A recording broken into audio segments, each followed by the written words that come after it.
Hello guys, tonight we're going to do something a little different. We're going back, not just a few decades or even a few centuries, but nearly 2,000 years to the heart of the Roman Empire. Before we begin, I'd love to know where you're listening from and what time it is for you. Leave a comment. I'm always fascinated by where and when you're tuning in. Now, wherever you are, I want you to get comfortable. Let your shoulders relax. Sink into your pillow. Loosen your jaw, your fingers. Take a breath in and let it out slowly. Let the noise of the day melt away and imagine a different kind of world. A warm, slow, dusty morning and the soft scratch of straw underfoot. You're in Rome now, and you're not a senator, nor a soldier, nor a slave. You're a dog groomer. Welcome. The clay tiles above you shift slightly in the wind, creaking like old bones, but you're used to it. You wake up before the sun has fully risen, the colour of the sky outside your small window turning from the inky hue of deep blue to a shy pink. It smells faintly of smoke. Your neighbour has already begun to stoke his cooking fire, and of crushed herbs from the bunch you hung above your lintel yesterday.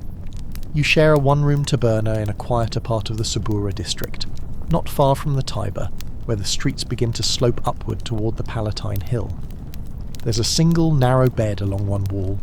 Your back still remembers the hard straw-stuffed mattress, but more often than not you fall asleep on the floor beside your work table, too tired to climb into it. Beside the door rests your grooming kit, wrapped in linen, bronze shears, a coarse bristled brush, a tin of lard mixed with ash, and a little pot of olive oil infused with lavender. You sit up slowly, rubbing your shoulder. The room is still dim, but your eyes are adjusted. You hear distant cartwheels grating against the stone, the lazy cry of a gull somewhere high overhead. You cross the room in a few steps and unlatch the door. The wooden bolt is slightly swollen from the last week's rain, and it sticks. Outside, the alley is quiet. You see the familiar shape of old Gaius limping down the path, leading a donkey with two jugs strapped to its sides. You raise a hand in greeting.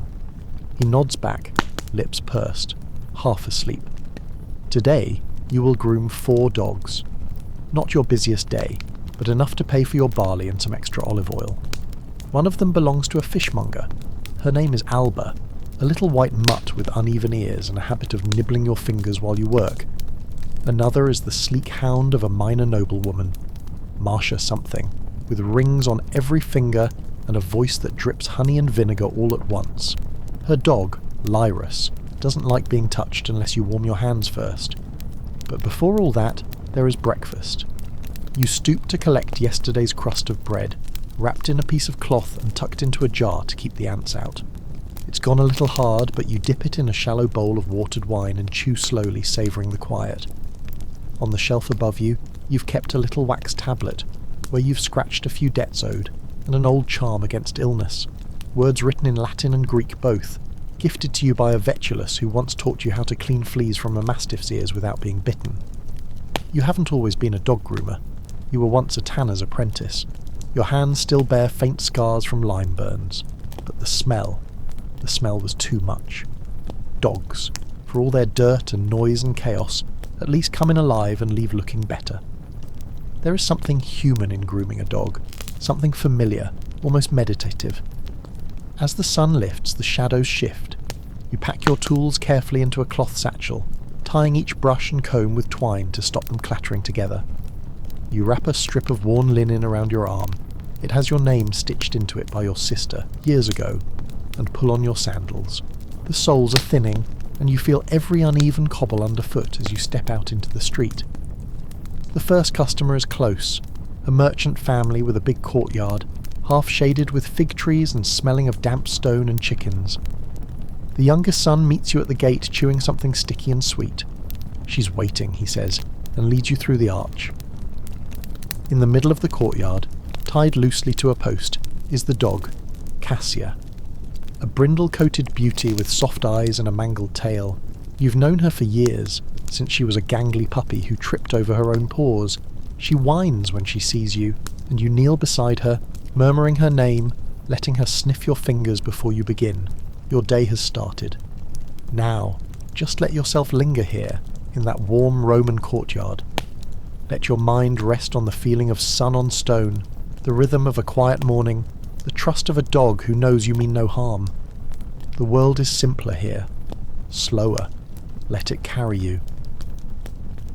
You crouch beside her, the brindled fur between your fingers gritty with street dust and kitchen ash, the smell of last week's rain still lingering in the folds of her ears, and she leans into your hand in that way she's done since she was a pup, slow and unbothered and trusting, letting her weight shift against your knee. The boy has already vanished back into the house, leaving the wooden door ajar behind him, and the faint scent of honey cakes drifting out, mingling with the stronger smells of garlic, charred onion, and boiled vinegar. Somewhere overhead a bird calls once sharp and abrupt and is gone again. The sky above the courtyard is pale blue now, streaked with threads of white cloud, and you feel the morning warming across the tops of your shoulders. You begin with the brush, working carefully along Cassia's spine, lifting out clumps of winter coat that haven't yet shed properly, your movements slow, rhythmic, familiar. She flinches slightly at the hip, a sore spot you remember from last time, probably an old injury from chasing carts, and you ease your pressure there, murmuring without thinking, half to her, half to yourself. Your fingers know the map of her body better than your own, the knot of scar tissue on her chest from a fight with a neighbour's hound, the softness under her jaw, the bald patch on one elbow from sleeping always on the same side. You find a burr tangled near her haunches and work it free with the comb, careful not to pull. She sighs. The courtyard around you breathes with quiet movement. The family is waking now. From inside the house you can hear a woman's voice calling a name sharply, then the sound of pottery clattering, a brief hush, then laughter. In the garden plot just beyond the wall someone is shaking the dew from a basket of greens. You smell rosemary. A chicken clicks and mutters as it pecks its way across the paving stones. Cassia shifts her weight and stretches one leg out, pressing her chin to the ground in surrender. You reach for the little pot of lard and ash, dipping 2 fingers in and warming it between your hands. It's good for her skin, keeps the fleas at bay, though she never has many. They don't like the sour smell. As you rub it gently into her coat, her tail gives a slow, thumping wag against the ground. You remember when she was younger and fought you tooth and claw over this part, and now she barely moves, only watches you with half-lidded eyes, tail brushing dust across the flagstones. The door opens again, and the mother appears, arms folded across her apron, watching from the doorway without speaking. She's in her middle years, with a streak of silver in her braid and strong forearms from carrying wet laundry. Her eyes flick to the dog, then back to you. She sleeps better after you come, she says, as if explaining something, and you nod. The words are unneeded, but kind. She leaves a coin on the step before retreating into the house, the door clicking softly shut behind her. You finish the grooming, brushing the last of the loose hairs from Cassia's sides, wiping her eyes with a damp scrap of cloth, and checking between her toes for stones or thorns. When you finally lean back, she gives a great huff, rolls to her side, and sprawls in the sunlight like a spoiled senator. You smile without realizing it, and gather your tools. The boy hasn't come back, and you don't knock. They'll untie her when they're ready. She'll probably stay there until noon, basking like a cat. You slip out of the gate, pulling it shut behind you with a quiet clink of iron. The street is livelier now. A water carrier passes you, barefoot and frowning, shoulder wet where the jug has leaked. A beggar with a twisted leg sings softly under a fig tree, not for money, but to himself. You take the eastern path toward the market road, your satchel heavier now with a coin and a crust of bread the mother pressed into your hand as you left. She always does that, no matter how often you protest. You'll eat it by the river maybe, or save it for later if the day goes long. The sun has climbed past the rooftops and begins to warm the back of your neck. You pass a pair of temple slaves washing steps with buckets of perfumed water, their chatter light and indifferent to the people passing by. A boy is selling ink-stained papyrus scraps on the corner, bits torn from used letters and old lists, peddling them for charms or practice. You consider buying one, but you don't. You haven't had ink on your hands in years. At the market road the world widens, the sound thickens, metal on stone, voice on voice, the clatter of wheels and hooves and shouting men. You move through it as you always do, not quite unnoticed, but unremarkable. Another thread in the tapestry of the morning. A vendor calls your name from his stall, A man who once paid you to bathe a half-blind mutt he called Senator as a joke. He still asks if you'll take the dog off his hands every time you see him. You always laugh. He always tries again, but you have no time for chatter today. Your second client waits further uphill, closer to the Esquilin, in one of those narrow lanes with tiled eaves and second-floor balconies that spill laundry and song into the air. Her name is Marcia Livia, and her dog Lyrus is a hound of ridiculous proportions, and even more ridiculous temperament. Sleek as a marble statue and nearly as heavy, Lyrus lives more comfortably than most people you know. Grooming him is like tending a temple idol, careful, ceremonial, and done entirely under Marcia's sharp-eyed supervision. You don't mind. The pay is good, and Lyrus, for all his vanity, has never bitten you. You reach the base of the hill and begin the climb, your sandals catching now and then on the uneven stones. The street narrows, the voice is thin, and the air smells faintly of perfume and something sweet baking behind shutters. You pause at the corner, checking your satchel again, brushing a stray dog hair from your tunic. You straighten, you knock. The servant who answers is new, or perhaps just disinterested. She waves you in without words. You duck under the low arch and step into the shaded atrium, where the air changes, cooler, quieter, scented with oil and rosewater. Lyrus waits on a cushion in the sunbeam by the fountain, head lifted, eyes already judging, and Marcia is watching as always. She doesn't rise when you enter. Marcia Livia never does. She sits at her writing table, a polished olive wood thing with delicate legs and curling bronze inlay, her scrolls spread in neat layers like a fan of paper leaves. Her chair is carved and painted, cushions arranged just so, and she rests there as if born to it, a small clay stylus held between two fingers that glisten faintly with oil. Her nails are filed. Her robe, pale blue with a deep border of embroidery, waves or ivy, you're never sure, draws soft lines along the floor. Only her eyes move, flicking from the scroll to you, to Lyrus, then back again. You're late, she says, though you're not. She always says this. You nod politely, unhurried, and kneel before the hound. Lyrus does not blink. His body is sculpted, purebred, lean, and muscular, his coat the colour of wet clay. He smells faintly of myrrh and soap, which is no surprise. His mistress bathes him in better oils than most men use on themselves. You set your satchel down gently, untie it, and begin to arrange your tools in the same order as always: brush, comb, cloth, and oil. Lyrus watches with narrowed eyes, as if making mental notes. I believe he has a burr near the flank, Marcia says, without lifting her gaze. He was in the garden yesterday. A cat provoked him. She pauses, then adds, the cat survived. You reach toward Lyrus slowly, palms open, murmuring his name just once. He breathes through his nose deeply, testing the air between you. His chest rises and falls in the steady rhythm of an animal in control, at ease but not unaware. You remember the first time you touched him, 2 years ago now, when he'd growled low enough to rattle the wine cups on the table. But you've earned a kind of truce since then. You've warmed your hands first every time. Your fingers press gently through the fine hairs at his side. You feel the burr immediately, tangled in the denser fur where the ribs taper toward the hip. You reach for the comb. Lyrus tenses only slightly, then allows it. You work in silence, the sound of the teeth parting the fur almost lost beneath the soft trickle of the fountain beside you.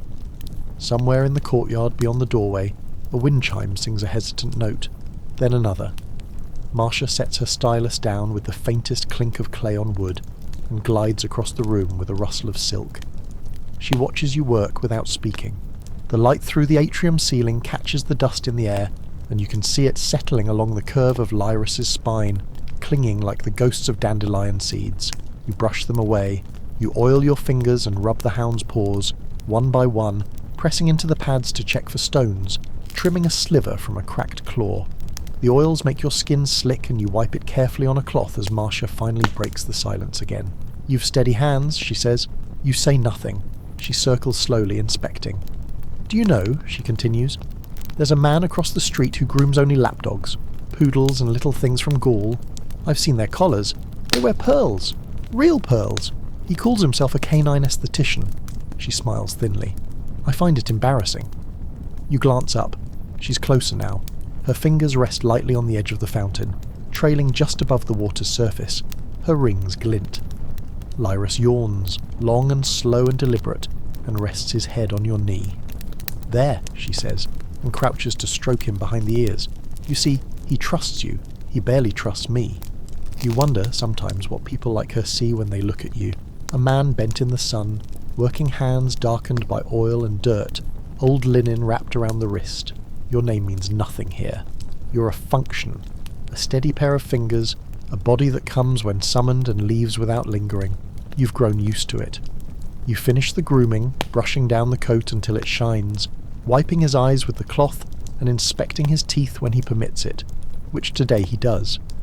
The session ends, as it always does, with you offering him the smallest bit of dried goat meat from your pouch, nothing too rich, and he accepts it with a gentle snap of jaws that could crush a duck bone. Marcia rises again, brushing her hands clean on the folds of her robe, and retrieves a coin from the narrow box near the door. She presses it into your palm. The weight is heavier than usual. You glance down, 2 denarii instead of 1. You raise an eyebrow but say nothing. "Buy yourself some proper sandals," she says with a glance at your frayed soles, then turns and walks away, leaving the faint scent of amber resin in her wake. You wrap your tools, tie the satchel again, and pause at the threshold. The day has begun to shift, the light turning sharper now, the sun no longer gentle but bright and direct. The air outside is louder than before, the streets below filled with noon callers and fruit sellers, the shout of boys running, the bark of a dog tied too long.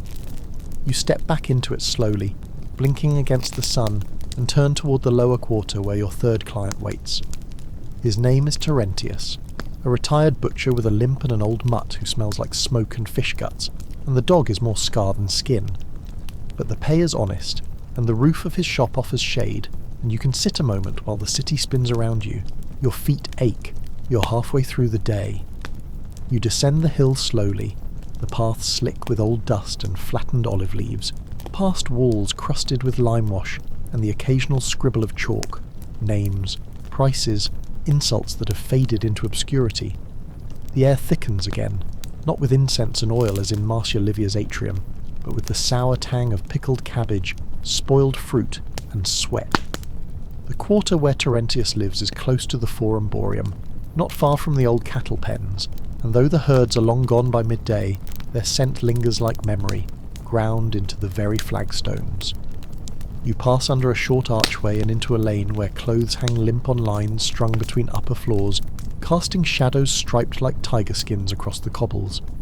The buildings lean inward here, upper stories almost touching, and voices echo between the walls in short, sharp bursts. Quarrels, laughter, songs you half recognise from taverns. The cart's wheel creaks somewhere ahead, and a child dashes past you barefoot, shrieking with joy, trailing a wooden toy on a string. Terentius's shop is marked with a crude painted sign, a cleaver, red with age, and a pig that seems to be smiling. The wooden shutters are thrown open, revealing a slab-stained dark from years of butchery, a scale of chipped bronze and hooks that now hang empty. He no longer sells much meat. The shop is mostly a place to sit, to play dice with passing friends, to grumble about old days and sore joints. The real work, what remains of it, happens at night, when leftover cuts are cheap and customers don't ask questions. He's there now, perched on a stool like a carved stump, one knee drawn up, a mug in hand. His tunic is old and dark with grease, stretched across the curve of his belly. His beard is streaked with white, and one eyelid droops lower than the other. The dog lies beneath the table, grey-faced, ribs visible, one ear torn and forever bent like a broken fig leaf. His name is Publius, for reasons Terentius has never explained. "You're late," the old butcher growls, but his voice is amused. "You were not late." He says it out of habit. You nod, set your satchel down beside the step and crouch slowly. Your knees creak as you do. Publius lifts his head with visible effort. He sniffs the air once, twice, and then his tail gives a faint tap against the ground. His eyes are milky now, but he still knows you by scent. You reach for him gently, palm down, fingers open, and he presses his nose into the base of your thumb with a sigh that seems to come from somewhere deep beneath his ribs. Terentius watches, saying nothing. He takes a long drink from his mug, wipes his mouth with the back of his hand, and leans back against the wall. He doesn't let just anyone touch him anymore, he says. "More to the air than to you," snaps at my granddaughter. "Bit a priest once. Thought his robe was a blanket. You, though," he remembers. You run the brush lightly over Publius's side, careful of the sore spots. The fur comes away in clumps, dull and brittle, but the skin beneath is warm. He grumbles once when you press near his hip, so you avoid it. You clean the goop from his eyes with a cloth soaked in rosewater, the cheapest kind, mostly vinegar, and check his paws for cracks. One pad has split again, as it always does. You smear it with oil and wrap it gently with linen. The butcher drinks again, refills the mug from a jug resting in the shade. "He's older than half the gods," he mutters. "Wasn't even my dog at first. Belonged to a neighbour who left for war, never came back. The mutt just stayed. Been here ever since. Sleeps under the bench, chases ghosts, barks at clouds. You'd think he was a philosopher." You nod. Publius lifts his head a little, blinks at the sunlight. His tail taps again. It is slow work. There's no hurry. You move with the kind of patience that comes not from discipline but from years, from knowing that hurrying does nothing but break things. There is something holy about tending to a creature near its end. Not grief, exactly, but a kind of reverence. Publius doesn't need to look good. He needs to be clean, comfortable. He needs to not itch, not limp more than usual, not bleed from a cracked claw. You work in silence, and Terentius lets you. At one point a neighbour stops by. A thin man with bad teeth and a laugh like a flute played wrong. He tosses a joke over his shoulder and hands Terentius a small paper twist of roasted beans.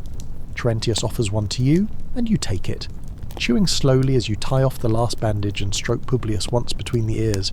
The dog closes his eyes and leans into your hand, just for a moment. "You'll outlive us all," Terentius says to him. "You miserable old thing." The shade has shifted by now. The stone at your feet is warm, and the scent of roasting nuts drifts in from the market square. Somewhere nearby a lyre is being played, not well, but earnestly. You clean your hands on a rag and gather your things. Terentius stands with effort, stretches his back, and fishes in a cracked clay bowl for coins. He presses one into your palm, then hesitates, pulls another from behind his ear like a conjurer, and adds it with a grunt. "For patience," he says, or maybe pity. Hard to tell the difference anymore. You nod your thanks and leave the old dog lying in the dust, his eyes half open, his tail twitching in a dream you'll never see. As you step into the street again, the sounds of the city swell around you. The sun is past its peak now, and the heat gathers on the stones like spilled oil. Your next client is across the Tiber, a fisherman's wife with a puppy that rolls in everything and bites strangers for sport. You'll take the footbridge, cut past the baths, and maybe pause for a drink if the fountain by the olive grove is running. The afternoon is long, your feet are sore, your bag is lighter by a few coins, heavier with the scent of 3 dogs. You move slowly, but you keep moving. The city does too. You pass under the arch near the Temple of Portunus, its white stone flaking in the heat, and reach the low, worn bridge that crosses the Tiber like a bent spine. The river runs slow today, its surface dull and greenish, shifting in lazy eddies as if half asleep beneath the sun. A cart is jammed halfway across the bridge, a broken wheel resting awkwardly on a smooth cobble, and 2 boys sit beside it, barefoot, eating from a basket of olives and arguing over something in Greek. You step around them, careful of the wheel's metal rim, and pause at the centre, where the stone railing is warm beneath your palm and the water opens wide below you. You let your breath slow for a moment. The scent of the river is thick, mud and algae, rotting leaves, something metallic, but it's honest. There are reeds along the banks where egrets sometimes wade, and on the far side, beyond the bridge, the land flattens into narrow lanes and low terraces patched with vegetable plots, chicken coops, and half-finished shrines. Across the river, the city softens. The chaos thins. Fewer carts, fewer statues, more dogs. The puppy lives in a small house just past the Street of the Dyers, where the air always smells of vinegar, urine, and crushed roots. You've worked in worse. You pass a woman dumping a bucket into the gutter, nod to a man with purple dye staining his hands to the elbows, and duck under a string of drying linens that leave white ghosts fluttering in the breeze above you. The woman's name is Livia, though she calls herself the fisherman's widow to anyone who'll listen, even though her husband still limps around the docks selling eel. She's small, round, always red in the face, with a voice like a cracked cymbal, and arms strong enough to carry 2 baskets and a screaming child at once. The puppy is called Rufus, though he is not red. He is black with white paws, ears too large for his head, a belly like a ripe fig, and teeth that have drawn blood from 3 neighbours in as many weeks. He meets you at the gate with an explosion of sound, launching himself against the wood and barking as if you were a barbarian invader. You've brought a bit of dried fish this time. Last week he bit your finger and held on until Livia beat him off with a broom. The door swings open and she's already talking, waving you in, apron streaked with flour and some kind of green paste. He's worse this week, she says without preamble. Jumped into the fish barrel, ate half a head, threw it all up in the garden. Then he chased my sister's chickens into the privy and they haven't come out. I told her not to bring them, but no, she had to show me her new sandals and now I've got feathers in the stew and scratches on the baby's face. You offer a nod, a thin smile, and hold up the dried fish in 2 fingers. Rufus freezes, drops to all 4s, ears forward, tail stiff. You lower yourself to 1 knee. He growls. You wait. The air in the courtyard is damp and sharp with brine. Fish scales glint on the stones near a shallow basin. A cat watches you from the roof, its eyes narrowed to golden slits. Livia stomps back into the house, muttering about vinegar and dog leashes and the gods not listening anymore. Rufus inches forward, his tongue flicks out. You set the fish down gently on the step, back away slightly and let him come to it. He devours it whole, then looks at you with wide eyes as if surprised he survived. You begin the grooming slowly, not reaching for him at first. You sit cross-legged on the ground and open your satchel with exaggerated care, letting the puppy hear the familiar rustle of the linen, the clink of the comb, the soft knock of the oil tin's lid. He circles you twice, sniffs the bag, and finally drops beside you with a snort. You start with his paws, he hates it least, and move upward, brushing out the clumps of garden mud and dried fish bones matted near his neck. He tries to bite the brush twice, misses both times, then settles into a low grumble, his tail thumping weakly. You clean his ears, find a tiny pebble in the left one, and roll it between your fingers before flicking it into the gutter. He sneezes, then growls at nothing. Livia reappears with a bowl of something hot, hands it to you without a word, and wipes her face with a cloth already damp with flour and sweat. She leans on the doorway, watching. Her hair is stuck to her forehead. Her sandals are misaligned. He's stupid, she says softly, not unkindly, but he's the only one in this house who listens. You nod. You dip the cloth in a basin and clean the puppy's eyes, his snout, the crease between his shoulder blades where dirt collects. His breathing slows, his eyes drift halfway closed. You find a scratch along his flank, nothing deep, and clean it gently, your hand steady even when he flinches. He does not bite you this time. When you finish, he stretches, yawns so wide you can see the tiny buds of new molars coming in, and falls asleep against your hip without ceremony. Livia hands you a coin, then a second. Then, after looking at the puppy and sighing, a small twist of dried fruit wrapped in cloth. For later, she says almost sheepishly. You stand, gather your tools, brush the hair from your knees, your legs ache. She says nothing else as you leave, but you hear her mutter to the dog, "He'll be back next week, if you live that long." Outside, the light has shifted. The sun is lower now, the shadows longer, cooler. You turn back toward the bridge, toward the heart of the city. There is still one more stop before evening. A small villa near the Aventine Hill. A quiet client. A special case. The kind that leaves your hands shaking, though you never let it show. You follow the same path back through the Dyer's Quarter, through streets still damp from rinsed vats and puddled water, the coloured runoff trickling along the curb like paint spilled from a careless hand. Your sandals stick now and then, and your knees complain more with every step. You pass the same boy with stained arms sitting cross-legged on a doorstep, singing to a handful of grapes too small to sell. You nod to him.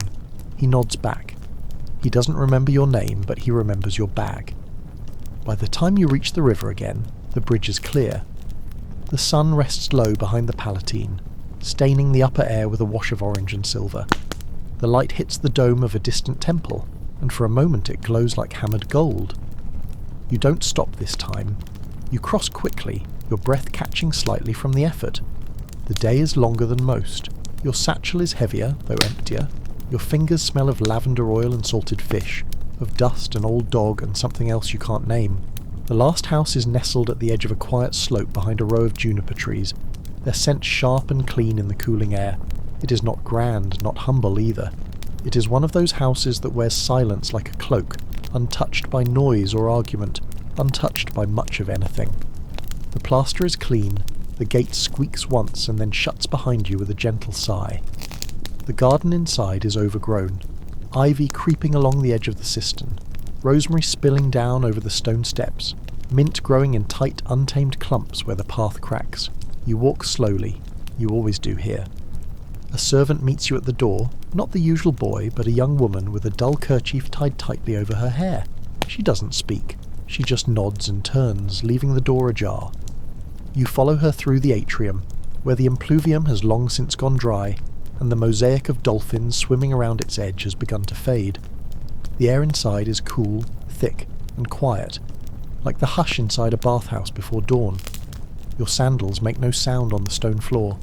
You know where to go. She does not guide you further. The room is small, curtained instead of walled, set apart from the rest of the house like something forgotten or hidden. You part the fabric gently and step inside. The girl is there.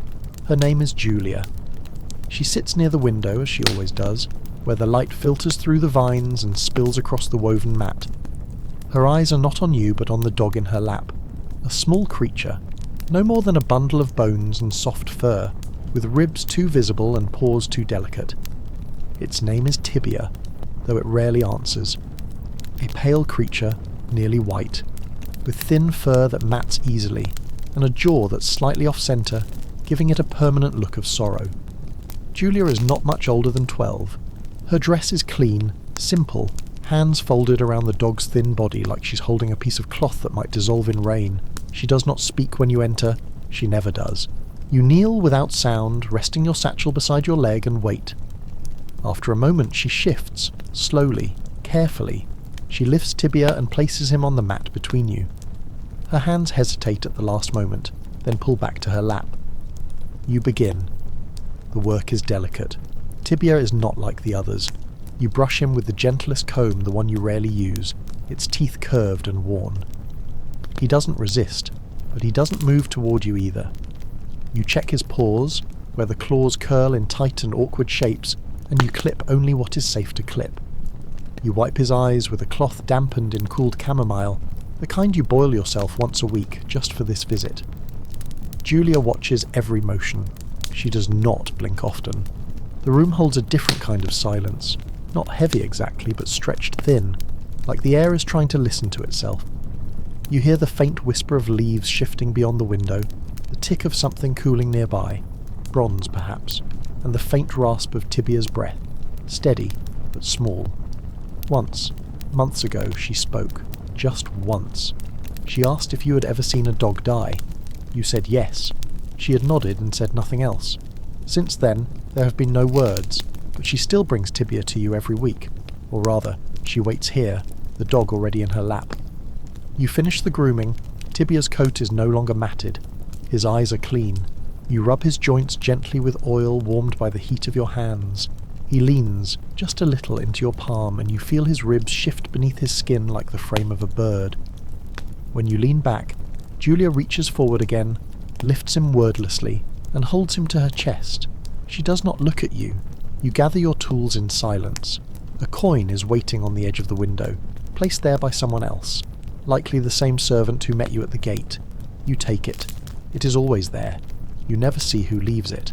You step back through the curtain, out into the hall, past the dry pool and the quiet servant, through the garden that smells of mint and thyme and stone. The sky is violet now, streaked with pale threads of cirrus cloud, the kind that fade before night fully falls. The lamps are being lit in the city below. You pass through streets dimming slowly, past men leaning in doorways and women watering the steps, children chasing shadows and old men dozing in chairs pulled to the threshold. You don't hurry. There's no one left to see today. You make your way home the same way you always do, past the baker's window, now dark, past the cart whose wheel is finely repaired, past the fountain where water still runs with the slow, eternal sound of evening. You reach your door. The bolt still sticks. Inside, the air is still warm, thick with the day's scent, your satchel resting on its hook, the straw mat as you left it. You sit. You take off your sandals and stretch your feet toward the fading light. There is no rush, there is only breath. Tomorrow there will be more dogs, but for now there is nothing at all. The light fades in layers, not all at once. First the colour lifts from the walls, those faded red pigments painted generations ago, now soft as dried rose petals. Then the shadows deepen in the corners, where you keep the oil pot and the rolled-up mat you sometimes sleep on when the bed feels too wide or too narrow. The city outside is quieter now, but not silent. There is always movement, always some sound that finds its way through the cracks. A voice calling for a lost child, a cart groaning as it turns too sharply near the slope, the hollow clang of bronze dishes being stacked after supper. You sit with your back to the wall, your knees bent, your hands open on your thighs. The ache in your knuckles is familiar, dull and rhythmic like a song stuck too long in the mind. You do not light a lamp. There is enough light from the street, the occasional flicker of torch fire reflecting off someone's white tunic as they pass by. You listen. One dog barks far off, another answers. Their voices ripple out across the rooftops like threads pulled tight between chimneys. You stand, stretch your arms with a quiet grunt, and move to the basin to rinse your hands again. They're already clean, mostly, but you do it anyway. The water is cold now. You let it drip from your fingers onto the floor and wipe them dry with a cloth that smells faintly of thyme. You untie the satchel, lay the tools out in the order you learned 2 years ago. Brush, comb, knife, cloth, oil, thread, bone needle, tin pot. You check the shears for any nicks. One tooth is bent. You'll fix it tomorrow. You pull the small wax tablet from the shelf, the one with the shallow scratches listing names and coin marks, and draw a new line beneath today's work. Cassia.Lyrus, Publius, Rufus, Tibia. Next to Tibia's name you hesitate. Then you press the stylus gently into the wax and leave the line open. You will not write what you're thinking. You never do. You eat simply. Bread. Hard, but not sour. A little oil. The dried fruit the fisherman's wife gave you still sticky in its cloth. You chew slowly, eyes unfocused, mind moving not forward but sideways, toward nothing in particular. You do not light incense. You do not pray. Not yet. There is something about the evening you prefer to leave untouched. You lie down not on the bed, but on the mat near the door.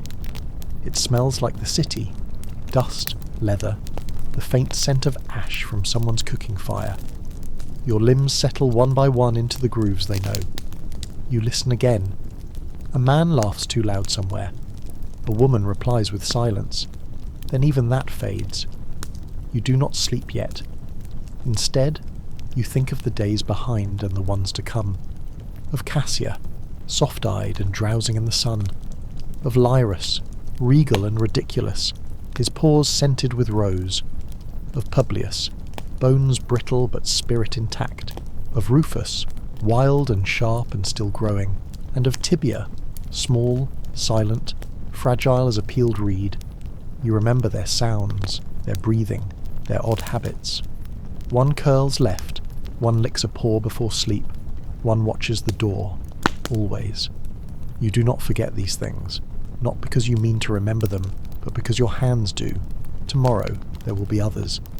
The boy near the stables with the 3-legged mongrel, the widow near the baths who keeps 2 dachshunds in her oven during storms, the merchant who swears his pug is descended from a general's dog, and maybe a new face, someone you haven't met yet, with a leash in one hand and questions in their eyes.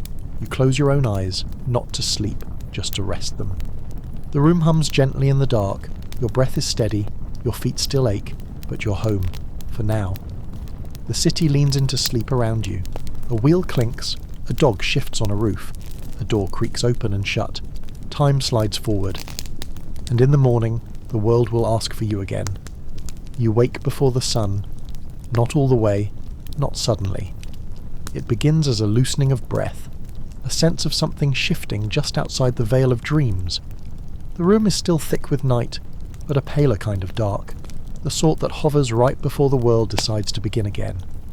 You lie still for a while, not for sleep, but for the weight of habit, the familiar comfort of that quiet pause before movement. Your joints speak first. The ankle you twisted years ago in the baths clicks softly as you stretch your legs.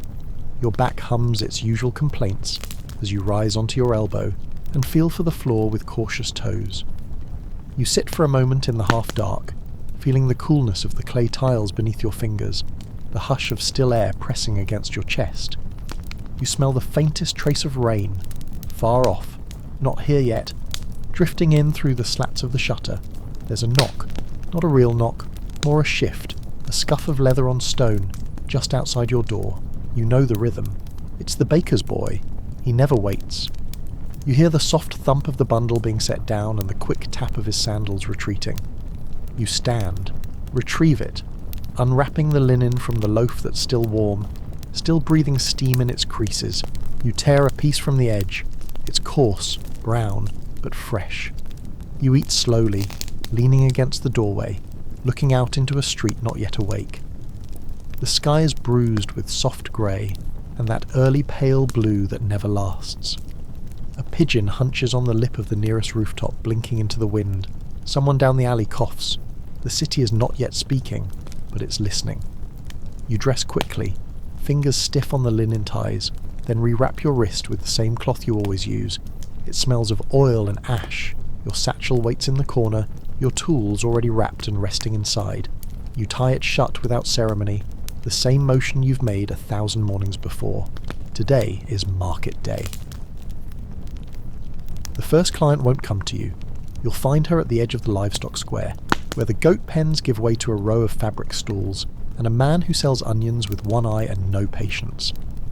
Her name is Nona, a washerwoman with wrists like tree roots and a spine like rope. Her dog is old, fat, sweet as rain, and covered in the dust of 10,000 laundry trips through the alleyways of Rome. You pass through the back alleys to reach the square more quickly, ducking beneath low-hung balconies where garlic braids sway in the wind and loose tiles shift overhead with a warning creak. You nod to the butcher's daughter, sweeping out bones, her sleeves rolled high, her eyes already ringed with sleep. She nods back. By the time you reach the square, the city is awake. Not roaring, not yet, but stirring. The carts have arrived, oxen lowing as they settle into their spots, produce spread across mats with careful hands, baskets stacked like pyramids, bright cloth banners tied to posts to mark who is who. You slip between them with practiced ease, shouldering past a boy chasing a piglet and an old man shouting about figs and fraud. You find Nona exactly where she always is, sitting on the edge of a dry fountain, her dog sprawled beside her like a sack of grain with fur. His name is Brutus. He hasn't stood in years, not really. He has no teeth left. His tongue hangs out at a strange angle, and he smells faintly of cabbage and laundry soap. She sees you, and waves you over without getting up. He rolled in something yesterday, she says, handing you a damp cloth as you crouch beside him. I don't know what. Could have been anything.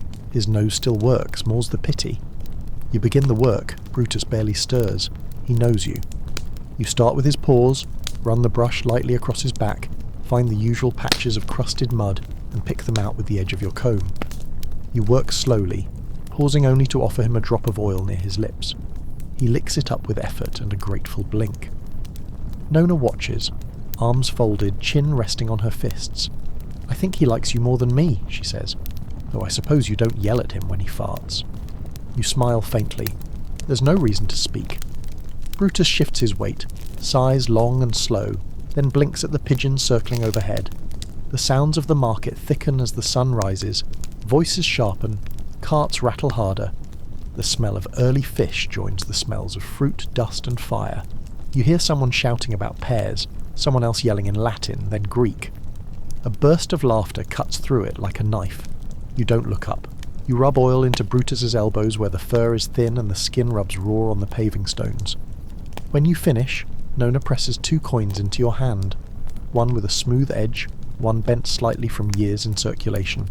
She doesn't thank you, just leans over and whispers something to Brutus. The dog snorts, sneezes once, and then goes back to sleep. You leave them there and thread your way back through the market. A seller grabs your wrist briefly to offer dates. You shake your head. Another offers you a sprig of fresh rosemary for luck, but you're not sure if he means it or wants coin. You accept it anyway. Your next stop is a street near the fire watch tower, where a boy has asked you to see his new puppy, a street dog he found curled under a wine cart during last week's storm. He swore it was the ugliest creature alive. You told him that was a good sign. Ugly dogs survive longer. They're clever. As you walk, the city rises around you. Smoke curling from kitchen chimneys, shutters banging open, footsteps thickening on the stones, and dogs everywhere. Dogs, tied in doorways, dozing beneath steps, barking at nothing, following you for a while, then turning away when they realise you're not theirs. They don't need to be. They all know your scent. You find him where he said he'd be, leaning against the wall of the grain warehouse with one knee scuffed, his tunic too short and his feet bare. The boy's name is Miko, or at least that's what everyone calls him. Nobody seems to know if it's a name or just a sound that's stuck. He's not from this street. Not from anywhere, really. You've seen him sleeping near the dye pits, near the old arches, near the edge of the forum when no one's watching. His hair is sun-bleached, his elbows sharp as bird beaks. The puppy sits between his ankles, trembling. You stop a few paces away, kneel, and rest your satchel at your side. Miko watches you without moving. The puppy doesn't bark, it just stares, wide-eyed, ribcage fluttering like parchment in a breeze. He don't bite, the boy says. You nod once and reach forward. Slowly, palm up, fingers loose. The puppy recoils but doesn't run. You let your hand rest on the stones and wait. After a minute it comes forward, nose twitching, paws splayed awkwardly, like it hasn't figured out how to move all four at once. Its fur is wiry, patchy along the spine, and its ears are too big for its face. You see the faint shadow of ticks near its neck and a dried wound along the flank crusted with mud and old blood. You don't speak. You don't look at Miko. You just gently slide your hand forward, touch the pup's shoulder, feel the tremble ease by degrees. It's cold, too thin. You pull the satchel closer and draw out a square of cloth, fold it double, and lay it beside your knee. Put him here, you say quietly. Miko hesitates, then scoops the pup into his arms, with a motion that is both rough and careful, like someone who's never held anything soft but has always wanted to. He sets the dog on the cloth. It stays still, breathing fast but staying. You begin to work. First the eyes, they're gummed with dirt and sleep, but beneath the crust they shine, pale brown, edged with amber. You clean them gently, then the ears, careful to avoid the ticks for now. You comb what fur there is with your fingers first, then with the smallest bone comb you own, its teeth smoothed down to stubs. The pup's skin twitches each time, but it doesn't pull away. You clean the wound last. You don't have salve with you, only oil and cloth, but it will do for now. You press the cloth against the dried crust and hold it there until the edges soften. The puppy whines once, a high, cracked sound, then falls quiet. Miko shifts beside you, folding and unfolding his fingers. "What's wrong with him?" he asks. "Hungry," you reply. "Cold, might be worms." He nods like he expected that, doesn't say anything else. You reach into your satchel and pull out a strip of dried meat, one you'd meant to eat yourself later in the day. You hold it under the pup's nose. At first it doesn't move, then the eyes flick up to yours, then to the meat. The tongue flicks out, thin and dry. After a moment it takes the strip and chews with trembling jaws, slow, cautious, but determined. Miko grins. He eats. You nod. He watches you finish your work, your hands light on the ribs, checking for swelling, feeling the way the bones press too sharply against the skin. You see bruises in the shape of fingers, old and fading. You don't ask. When the pup is cleaned and wrapped loosely in your spare cloth to keep it warm, Miko cradles it in his arms like a loaf of bread. "You got a name for him?" you ask. Miko shrugs. "Dirt," he says. You raise an eyebrow. "'Cause that's what he looked like when I found him. Thought he was a rag." You nod once, not unkindly. Dirt it is. He stands, adjusts the puppy in his arms, and looks at you as though unsure what comes next. "You'll need to clean his wound again tomorrow," you say. "Warm water. Don't let him scratch it." Miko blinks. "Can I bring him back to you next week?" You pause. "Yes," you say. He nods and walks away, sandals slapping the stones in a rhythm made uneven by the way he tries not to jostle the pup too much. You watch him go, watch the way the people on the street shift to make room for him without really seeing him. You rise slowly, brush the dust from your knees, and repack your tools. The morning has sharpened around you. The light is full now, casting hard lines along the eaves of buildings, illuminating every crack and corner. The air is heavier, warmer. The baker's second batch will be rising soon. The fishmongers will be laying their wares on crushed herbs to keep them cool. A trumpet call echoes from the training ground, distant and hollow. You take the long way back toward the main street. Not because it's faster, but because it passes the alley where the temple dogs gather to sleep. You count them as you pass. 7 today, 1 missing, or maybe just wandered. One stretches lazily as you walk by. Another lifts its head, sees you, then puts it back down. None approach. They know you. You smell of oil and meat and combs and patience. You belong to them in a way. You continue on, deeper into the day, toward your next client and their next story. The street where the silk merchant lives is lined with awnings that shift and snap in the wind, bright fabrics strung between pillars like sails turned inland. They hang heavy with dust, though you can still see the colour in places, deep purple, faded blue, ochre red. There's a fountain at the end of the road shaped like a peacock, its beak long broken off, its basin rimmed with lichen.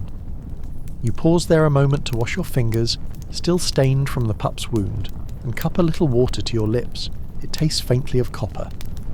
The silk merchant's house stands behind a carved wooden door with a brass knocker shaped like a lion's head. You don't use it.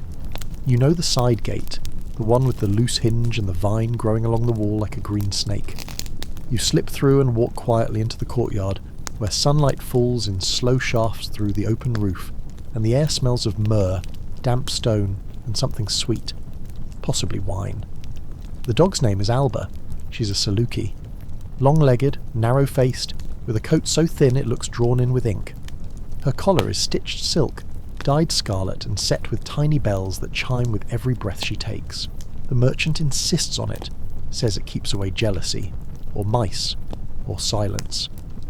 You find Alba lounging on a low couch near the fountain, her front paws crossed like a senator reclining in a bath.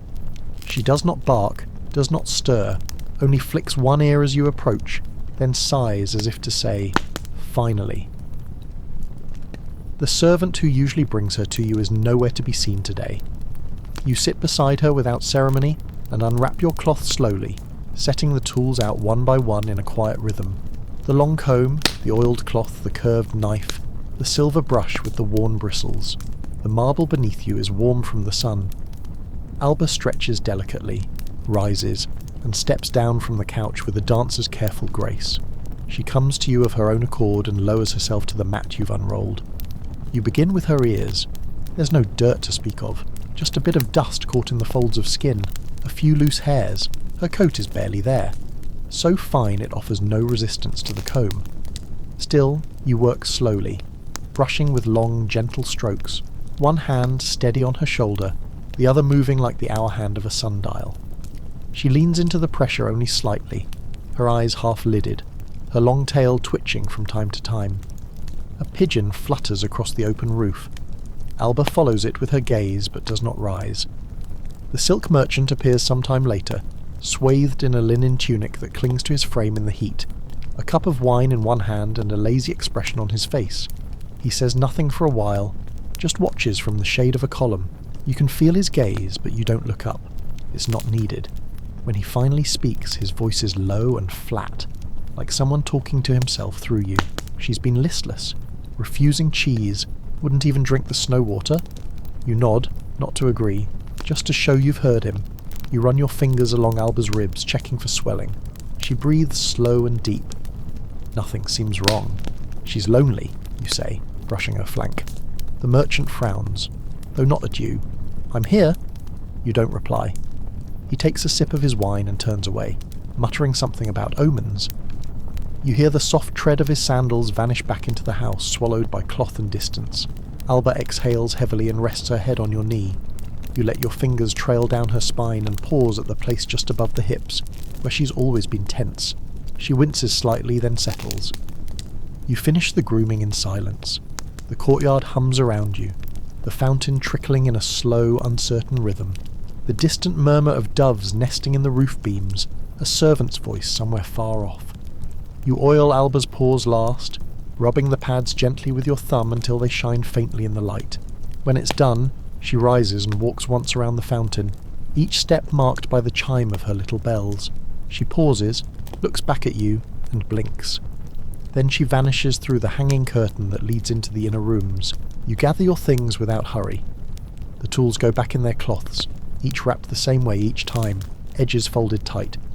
You take a single fig from the small tray left on the marble bench, an unspoken offering, and eat it in 2 slow bites. The air is warmer now, the sun has climbed higher, and the shadows shrink underfoot. You leave the courtyard the same way you came, through the side gate, brushing past the vine that tickles your sleeve. Outside, the street has grown louder. A pair of boys chase a hoop down the centre stones, shouting in Greek. A woman balances a jar on her head and glares at them with theatrical disdain. Somewhere to your left, someone is roasting chestnuts, though the season is early. You smell burning shells and hear the faint crackle of damp wood. You check the small wax tablet at your side. 2 more names before sundown, and one of them lives near the edge of the city, beyond the walls, where the hills begin to rise and the air changes slightly. Less smoke, more time, more distance. You start walking. The city's noise fades slowly behind you as you leave the clustered streets and markets. The cobblestones give way to packed earth, and the buildings grow fewer and smaller, their rough stone walls beginning to show cracks kissed by ivy. The air here is cooler, less heavy with smoke and spice, touched instead by the scent of wild herbs and dry grass. Somewhere ahead, a breeze stirs the low branches of an olive grove, and the faint hum of bees drifts across the valley. You follow the winding path that leads up the hill, watching your feet tread carefully over scattered pebbles and patches of worn clay. Occasionally a stray dog slips out from under a tree to sniff at your heels, then disappears again into the scrub. The houses here are set apart, surrounded by low walls of sun-bleached stone, their gardens spilling with lavender and rosemary, pots of bright flowers resting in shadowed corners. At last, you reach the gate of a modest villa, whitewashed walls with cracked plaster, and a wooden door hanging slightly off its hinges. The yard is overgrown but alive with wildflowers and the occasional vine creeping lazily over the trellis. Near the entrance, a dog waits, tied loosely to a post with a frayed rope. She's a stout mutt, broad-chested and brindled, with eyes dark and steady as river stones. The woman who opens the door wears a heavy woolen cloak despite the warmth of the afternoon. Her face is weathered, etched with lines that speak of years spent outdoors, tending fields and hearths. She smiles briefly when she sees you, a tired but genuine gesture. "Lucilla," you say, nodding to her. She returns the nod, stepping aside to let you enter. Her dog shifts uneasily, ears flicking, tail low. You kneel beside her and feel the tension in the muscles beneath the coarse fur. She's nervous, but there's trust too, fragile, like glass. You begin with the usual examination, fingers gentle as they trace the dog's spine, checking for lumps and scratches. There are old scars along her sides, faded but still raised. She flinches once, eyes bright with memory. "From the boar," Lucilla says quietly. "She saved the boy last winter." You brush the dog's coat slowly, feeling the grit of dried mud loosen under your touch. The dog's breath comes steady now, the shiver fading as you work. The sun dips lower, casting long shadows across the yard. The distant city hum is a faint echo here, replaced by the soft rustle of olive leaves and the occasional crow's call. You dip your cloth into a basin of water and carefully clean the dog's paws, rubbing ointment into cracked pads. Lucilla watches you, her hands folded tight against the chill creeping into the air. You can tell she's waiting for something. News, perhaps, or a sign of health. You offer no promises, only steady work and quiet presence. When the grooming is done, you wrap the dog's collar with a strip of leather you've softened over years of use. It smells faintly of cedar and oil. The dog stands and nudges Lucilla's hand with her muzzle, a silent thank you that needs no words. You step outside again, the evening settling around you like a soft cloak. The path back toward the city stretches before you, lit by the fading gold of the sun and the first faint stars beginning to pierce the dusk. The path down the hill is soft beneath your sandals, the earth cool and slightly damp from a brief afternoon mist. Shadows lengthen, and the air grows cooler with each step. You pass olive trees bent by seasons of wind, their leaves whispering secrets as a gentle breeze stirs the branches above you. Somewhere nearby, a nightingale begins its delicate song, weaving through the quiet hum of the settling evening. Ahead, the stone-paved Via Nova glimmers faintly under the first stars. The road is wide here, worn smooth by countless feet and carts, its edges framed by low walls of weathered stone, moss clinging in patches, Lanterns hang from iron brackets along the street, their glass soft and clouded, casting pools of golden light that ripple gently as you move beneath them. Along the way, you catch glimpses of other lives settling in for the night. A pair of children chasing one another with laughter that fades too quickly into whispered secrets. A woman drawing water from a well, her movements slow and deliberate. A man sitting outside his doorway smokes a pipe, eyes distant in the lantern light. You feel the familiar weight of your satchel at your side, the tools you have used today resting quietly inside, ready for tomorrow. The scents of the city mingle with the cooling air. Wood smoke, drying herbs, the faint tang of salt carried on the breeze from the distant Tiber. The street begins to narrow as you near the heart of the city once more. Stone columns and crumbling facades lean in close, the chatter of the evening market now replaced by the soft murmur of voices returning to homes. Dogs lounge in doorways and under carts, some lifting heads as you pass, others barely stirring. Your thoughts drift to the task still ahead, visiting the wealthy senator's hound tomorrow, preparing your stall for the festival next week. But for now, you focus on the rhythm of your steps, the gentle thud of sandals against stone, the steady pulse of the city winding down around you. Night is coming, slow and certain. You pull your cloak tighter, feeling the cool air settle deep in your bones, and step onward, wrapped in the quiet promise of tomorrow. The city has settled into its quieter rhythms now, with only the faintest hum of late conversations and the distant clatter of a closing tavern door to remind you that life still pulses in the shadows. The streets feel softer under the veil of night, the sharp edges of stone and wood mellowed by moonlight, and the hush of sleeping houses. You navigate familiar alleys, the warm glow of oil lamps flickering behind shuttered windows. The scent of baking bread lingers faintly in the air, mingling with the earthy smell of wet earth from a sudden evening rain. A stray cat pads silently across the path, pausing just long enough to regard you with curious amber eyes before slipping into the darkness. Your feet carry you toward the modest room you call home, a small space above a bakery, where the walls are thin and the nights filled with the distant murmur of the city's breath. You unlock the door and step inside, the quiet creak of hinges soft against the lingering chill. Inside, the familiar clutter welcomes you. The worn wooden bench where you set your tools, a rough mat laid carefully for sleep, the small clay lamp that casts a warm pool of light. You set your satchel down, loosen the straps of your cloak, and pause a moment to stretch tired limbs. Tonight, the silence feels deep, not empty. The sounds of dogs barking far away, the soft wind brushing against the shutters, the faint crackle of embers from the hearth below, all combine into a gentle lullaby for a day's end. You prepare a simple meal, stale bread softened with honey and a handful of figs, and eat slowly, tasting the sweetness against the weariness. Outside, the city breathes beneath the stars, its pulse steady and unchanging. As you settle onto your mat, your thoughts drift to the dogs you met today. The puppy with no name, the silk merchant's graceful Alba, the brave dog of the hillside house. Each one carries a story etched in fur and flesh, a quiet testament to the life that moves beneath the grandeur of Rome. Tomorrow the sun will rise again.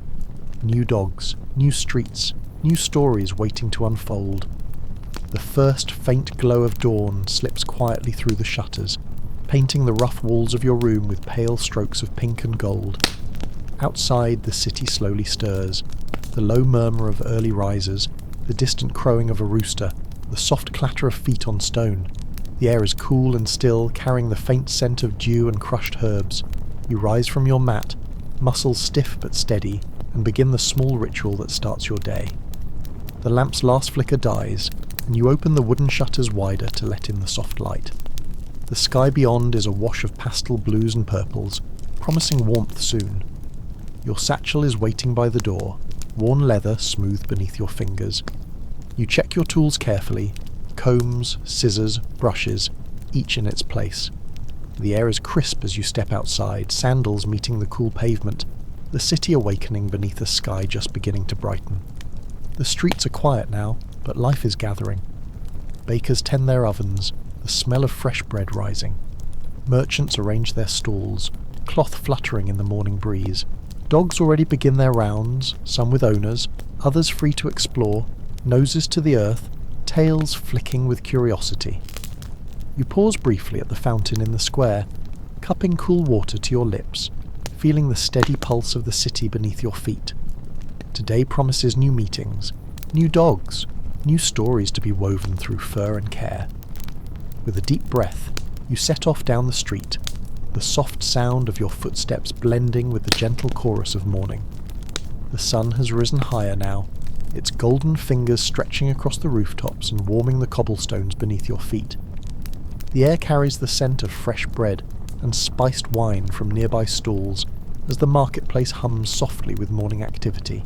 The chatter of vendors haggling, children playing, and the occasional bark of a dog mingles into the familiar symphony of Rome's daily life. You find yourself walking toward a narrow street lined with tall, shaded houses, each adorned with small balconies overflowing with pots of herbs and flowers. At the end of the street is the home of Septimus, a retired soldier known for his love of hunting dogs, and an imposing mastiff named Cato. The heavy wooden door opens before you knock, and Septimus stands in the entrance, his face lined with years of sun and battle, but softened by a warm, tired smile. Cato is behind him, a massive figure with a thick brindle coat and eyes sharp as flint, sitting alert but calm. "You've come for Cato, I hear," Septimus says, stepping aside. "He's been restless these days." Inside the modest atrium, the scent of burning olive oil lamps mixes with leather and wood smoke. Cato circles you once, sniffing carefully, before settling at your feet with a low grunt. You begin your careful inspection, noting the subtle stiffness in the dog's shoulders and the dullness in his coat. You run your fingers gently through the thick fur, feeling the taut muscles beneath. Septimus watches quietly, his fingers drumming softly against the carved armrest of his chair. As you work, you recount the stories Septimus has shared about Cato's exploits, chasing wild boar through dense forests, standing guard on cold nights, and accompanying his master into battle. The dog's calm now seems almost like a quiet after the storm, the stillness following years of vigilance.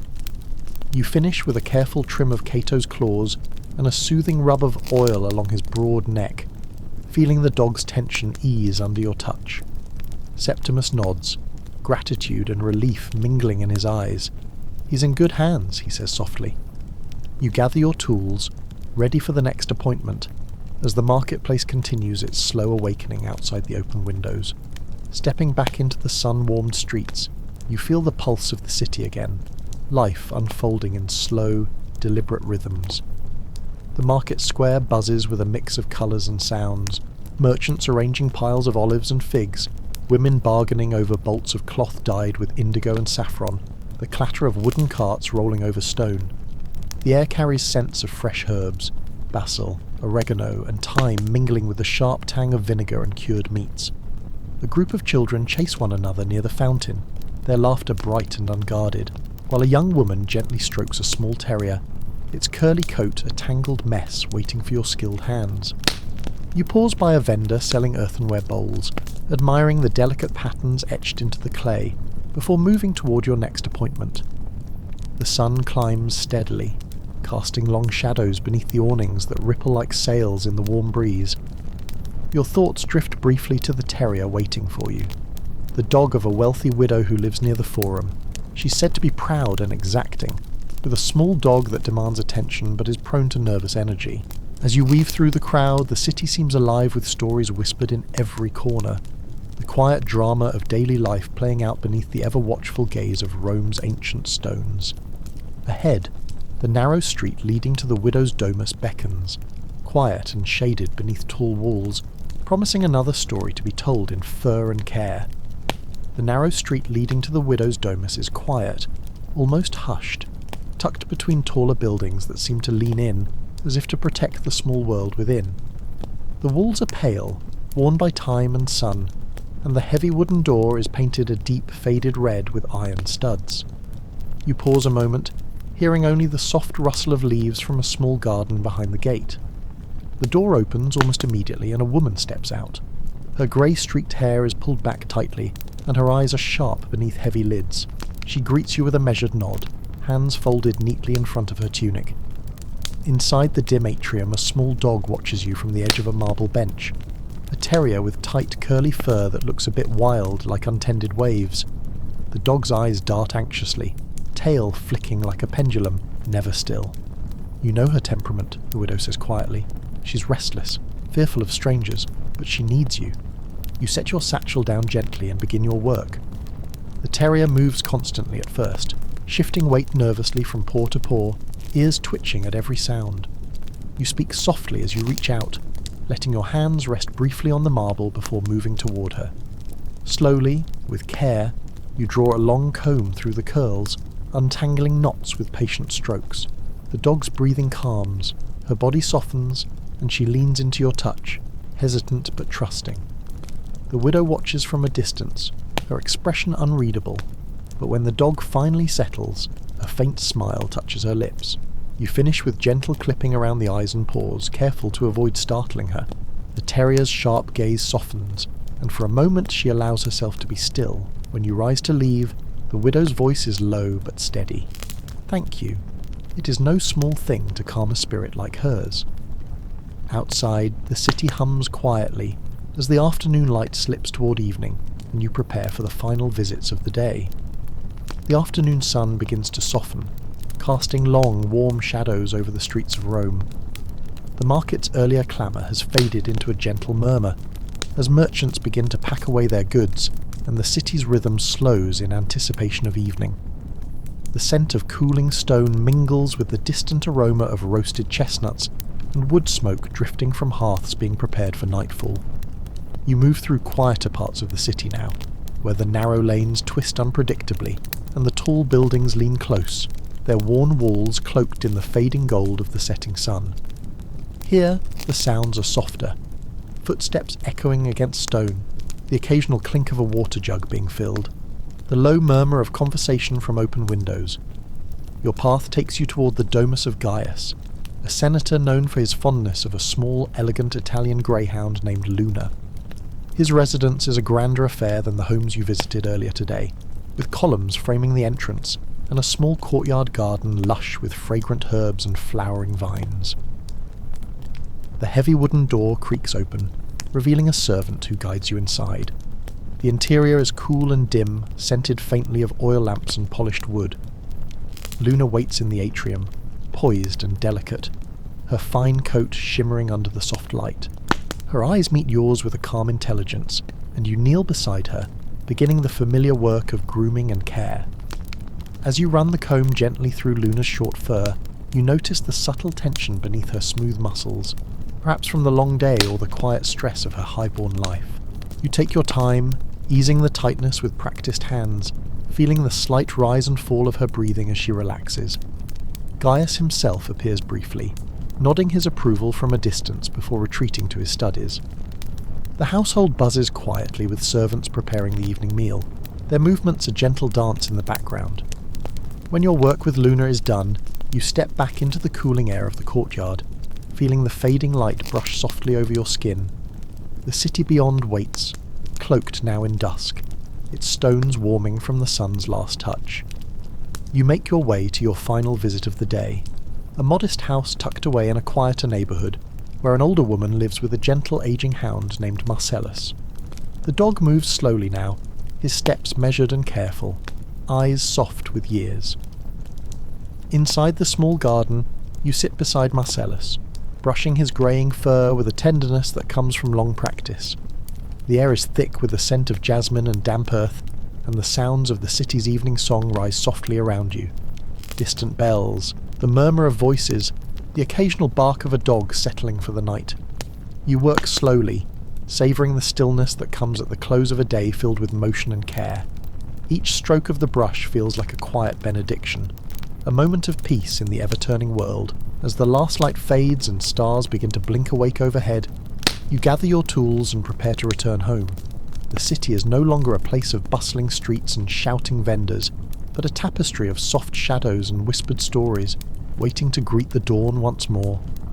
The sky above Rome has deepened into a rich indigo, studded with pinpricks of starlight that shimmer softly over the terracotta roofs and ancient stone. The city has folded itself into quietude, the once bustling streets now shadows touched only by the flickering glow of oil lamps, their light casting gentle halos against the cool walls. A faint breeze stirs the leaves of pomegranate trees in small gardens, carrying the delicate scent of ripe fruit mingled with the earthy aroma of stone warmed by the day's sun. You walk slowly through the twisting alleys, the familiar uneven stones cool beneath your worn sandals. The sounds of the city at night are different, gentler, more subdued. Somewhere nearby, a dog's soft bark echoes, a comforting reminder of the companions you cared for throughout the day. A cat slinks silently past, pausing just long enough to regard you with luminous eyes before disappearing into a shadowed doorway. Your mind drifts back to the dogs you tended, the terrier who had been nervous and restless, now calm and still under the widow's watchful gaze. Luna, the senator's poised greyhound, graceful yet carrying the subtle weight of expectation. And Marcellus, the aging hound whose slow movements spoke of years marked by loyalty and quiet endurance. Each dog was a living story, a patch of life woven into the larger fabric of the city, and in your hands those stories found moments of comfort and care. Passing by a small shrine tucked into the corner of a street, you pause briefly. The worn statue of a dog, weathered by time and offerings of bread and water, stands as a silent guardian of the city's canines. You touch the rough stone lightly, a silent gesture of respect for those who have walked before, dogs and humans alike. The air cools further as you near your home, the familiar shape of your modest room welcoming you back from the day's journey. The faint smell of bread from the bakery below mingles with the lingering scent of herbs tucked in your satchel. You set down your tools carefully, cleaning them with practiced hands before preparing a small meal, the quiet crackle of a fire accompanying the soft, rhythmic tapping of your movements. Tonight, the city is a still canvas, painted with shadows and light, the distant murmur of voices folding into the night's embrace. As you sit by your window, the steady beat of the city's heart reminds you that tomorrow will bring new streets, new dogs, and new stories waiting to be told. The quiet of your room settles around you like a soft cloak, the flickering oil lamp casting warm, trembling shadows on the rough plaster walls. Outside, the city's breath slows, a deep and measured rhythm beneath the scattered sounds of distant footsteps, and the occasional low bark of a dog, half lost in the night. You lay out your tools on the wooden bench, combs, scissors, brushes, all worn smooth from years of use, each with its own subtle weight and history. Methodically, you begin cleaning them, dipping cloth into cool water drawn from the clay jar and wiping each carefully, mindful of the delicate edges and fine teeth that will soon trace the fur of your next companions. As you work, your thoughts drift to the dogs you will see tomorrow, the boisterous pups just learning the world, the aging hounds needing gentle care, the proud animals whose owners demand perfection. Each one carries a small piece of the city's soul, and your hands will shape their stories anew. You check your satchel once more, ensuring everything is packed neatly, the leather straps fastened firmly to protect your tools from the dust and bustle of the streets. Outside, the sky has deepened further into night, the moon a pale guardian hanging low, bathing the city in silver light. In the quiet, you find a moment to breathe deeply, the steady rhythm of your heart a soft counterpoint to the city's pulse. Tomorrow will come with its own stories, its own quiet challenges and moments of connection. For now, you rest in this stillness, wrapped in the soft embrace of night and the gentle promise of another day to come. Before the sun's first light breaks fully over Rome, you're already awake, drawn to the soft pre-dawn hush that settles over the city like a delicate veil. The air is cool and damp, touched with the faintest scent of olive blossoms and fresh earth from the garden below your window. Outside, the narrow streets lie still, wrapped in shadows and mist that curl around the bases of buildings like whispered secrets. You take a moment to stand at the open window, watching as the faintest colours begin to seep into the sky, blush pinks, pale blues, and soft greys blending slowly with the darkness. The first birds of the day chirp tentatively, their songs light and uncertain in the quiet air. The city feels different at this hour, calm, expectant, as though holding its breath before the day begins. In the distance, the faint toll of a temple bell marks the passing of time, steady and sure. You prepare quietly, gathering your satchel and checking your tools once again, the familiar weight of each piece grounding you. The streets will soon stir with life, but for now, you move gently through the waking world, savouring the soft edges of morning before the bustle begins. With a final glance at the mist-shrouded city, you step out into the cool dawn, ready to meet the dogs and stories that today will bring. The morning mist still clings to the streets, softening the hard lines of Rome's ancient stones and muffling the sounds of early activity. Your sandals make faint echoes against the cobblestones as you step carefully through alleys just beginning to stir. The air is cool and fresh, scented faintly with the dampness of overnight dew and the sweet sharpness of wild herbs growing in cracks and corners.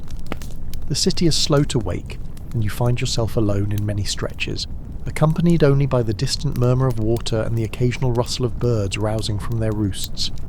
Here, near the Tiber, the scent shifts. The earthy, slightly briny smell of the river mingling with the subtle perfume of lotus flowers blooming near the banks. You pause by the water's edge, watching the river flow silently beneath the slender arches of stone bridges, its surface glassy and smooth in the morning light. Fishermen begin their work casting nets with practiced hands, while a pair of swans glide gracefully downstream, their white feathers glowing softly against the dark water. Your mind drifts to the dogs who live along the river, those who roam the quays, companions of fishermen and traders, their coats often tangled with brambles or dusted with river silt. You imagine the morning greetings exchanged between dog and owner, the quiet moments of care given before the day's labour begins. Continuing your walk, you pass small gardens nestled between homes, where fig trees bend heavy with fruit and bees hum softly among wildflowers. The warmth of the sun is beginning to reach through the mist, painting the buildings with golden hues and coaxing shadows to lengthen. A baker's oven crackles somewhere nearby, releasing the comforting aroma of fresh bread that drifts invitingly through the streets. The first calls of merchants preparing their stalls ripple through the air, mingling with the distant clang of the temple bell marking the hour. You feel the familiar mix of anticipation and calm settle within you, a readiness to meet the day's tasks and the dogs whose lives you touch. The city is waking fully now, its heartbeat steady and strong beneath the rising sun. Ahead, a narrow lane leads to the home of a young couple whose small, sprightly dog awaits your care, a lively creature full of energy and curiosity, eager to greet the world with boundless enthusiasm. You quicken your pace, the sound of your footsteps mingling with the growing chorus of the city as the day's stories begin to unfold once more. The narrow lane twists gently between high walls, their sun-warmed surfaces mottled with ivy and the delicate shadows of climbing roses. The air hums with the quiet energy of a neighbourhood waking to life, the soft patter of feet on stone, the faint murmur of voices sharing morning greetings, and the occasional bark or yip from dogs eager for their day's adventures. You follow the uneven path until it opens onto a small courtyard, where a wooden door hangs slightly ajar, revealing glimpses of an interior bathed in soft golden light. A young couple stands just inside the threshold, their expressions bright with anticipation.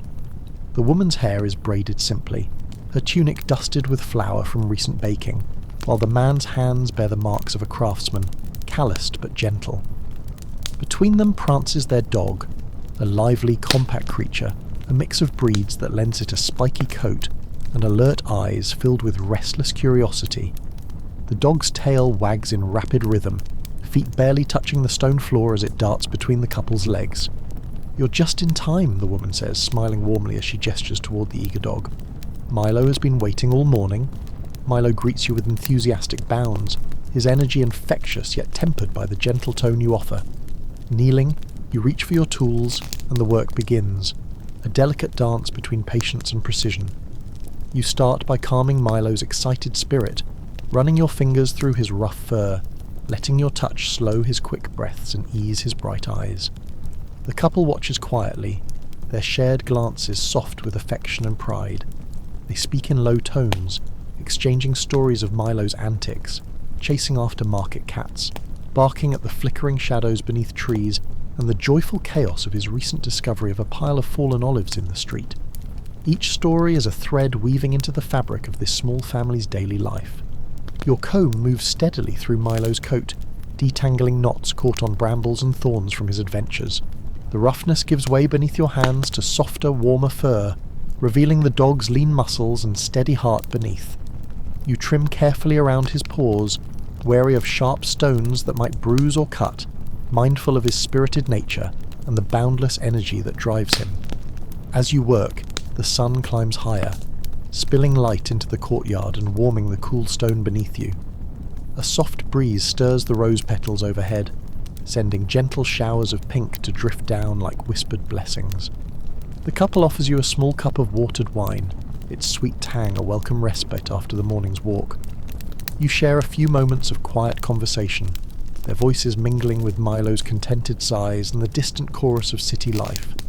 The world beyond the walls feels distant here, a small haven of calm and care, where the busy city slows to the steady rhythm of a dog's heartbeat. With the final strokes, Milo settles beside you, his body relaxed and eyes softer, the restless energy replaced by a quiet contentment. The couple thanks you warmly, their gratitude palpable in the gentle clasp of hands and the bright smiles exchanged. You gather your tools once more, the leather satchel light at your side, and step back into the sun-drenched street. The city awaits, vast and unfolding, full of stories yet to be told and dogs yet to be cared for. As you move onward, the memory of Milo's bright eyes and boundless spirit lingers, a small spark of life carried with you through the winding lanes and sunlit squares of Rome. After leaving the lively courtyard where Milo still bounces with renewed energy, you weave through the bustling streets, where midday sunlight spills generously across the stones, warming the air and softening the sharp edges of the city. The scent of fresh bread mingles with that of drying laundry fluttering on lines strung between buildings, while the distant call of a street vendor echoes softly through the alleys. Your next appointment awaits in a quiet insula, a tall apartment building housing several families in modest rooms. The narrow entrance leads to a shaded stairwell where the sounds of life pulse faintly. A child's laughter, the rhythmic pounding of a weaver's loom, the occasional bark of a small dog. At the top of the stairs, a young boy opens the door eagerly, clutching a thin leash in his hand. His dog, a small mixed breed with patches of tawny fur and bright eyes, wags its tail energetically, tail thumping against the rough floor. You kneel beside the dog, feeling the warmth radiate from its body. The boy watches intently, his hands folded shyly as you begin to brush and comb the animal's coat. The dog leans into your touch, comforted by the slow, steady rhythm of your movements. As you work, the boy tells you about his dog's adventures, chasing after pigeons in the forum, sneaking scraps from the market stalls, and the time it got caught in a tangle of fishing nets near the river. Each tale reveals the intimate bond between boy and dog, a shared world of small joys and discoveries. The afternoon passes in this quiet harmony, the slow scratch of brush against fur blending with distant city sounds, the faint clang of metal from a nearby blacksmith, the soft murmur of voices behind shuttered windows. When your work is complete, you receive a grateful smile from the boy, whose eyes shine with pride in his companion's renewed appearance. You step back into the sunlight, feeling the steady pulse of the city beneath your feet, ready for the next story waiting just around the corner. The afternoon light filters through the wide columns of a stately domus, nestled in one of Rome's grander neighbourhoods. The scent of blooming laurel and freshly cut grass mingles with the faint aroma of incense burning softly near the household altar. As you approach, the heavy bronze doors, adorned with intricate reliefs of hunting scenes, swing open to admit you with a muted creak. Inside, the cool marble floors echo faintly beneath your feet, the walls decorated with frescoes depicting scenes of the countryside and mythic beasts. Servants move quietly in the background, their footsteps light as they carry out their duties, but your focus rests on the large, dignified dog waiting patiently near the atrium. His coat is a rich chestnut gleaming under the soft glow of the oil lamps, and his eyes carry the calm confidence of a creature accustomed to respect and care. This is Maximus, a majestic Molossian hound belonging to Senator Cassius, known for his steadfast loyalty and keen guarding instincts. As you kneel beside Maximus, you feel the steady strength radiating from his muscular frame. His breathing is even, and though he holds himself with an air of nobility, there is a quiet warmth in his gaze as he regards you. You begin your work slowly, combing through the thick fur with gentle, deliberate strokes. The dense undercoat requires careful attention to prevent matting, and you take your time to ease out the knots, mindful of Maximus's sensitivity around his shoulders and chest. His large paws, broad and steady, rest calmly on the polished stone as you trim the fur around his nails, careful not to startle him. Senator Cassius appears briefly, nodding in approval as he observes your skillful hands. His voice is low but carries authority, speaking of Maximus's role not only as protector, but as a symbol of his family's strength and honour. The senator's pride in his companion is evident, woven with a quiet affection that softens the formality of their relationship. As your work continues, the light outside shifts toward early evening, shadows lengthening and softening the room's edges.